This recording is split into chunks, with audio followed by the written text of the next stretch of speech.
सामा गीतक लास्ट दिन छै, काल्हि तऽ भैंसिए जेथिन। एकटा सामा गीत सुनू, नीक लागत तऽ लाइक करब, शेयर करब, हमरा चैनलके सब्सक्राइब करब।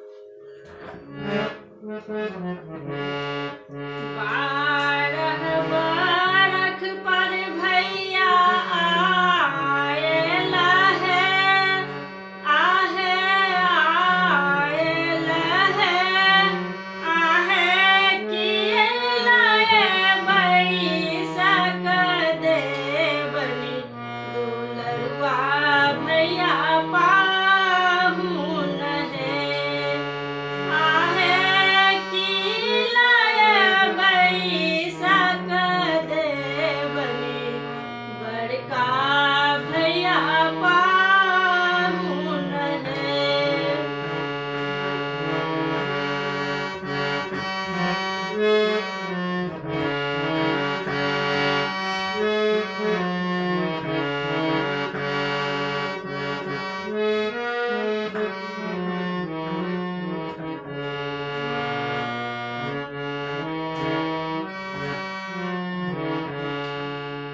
चानन छेदी पीढ़ी बनाए बहे, पीढ़ी बनाए बहे, आहे ताहि लाए बैसक देबनी, बड़का भैया पाहुन है, आहे ताहि लाए बैसक देबनी, बड़का भैया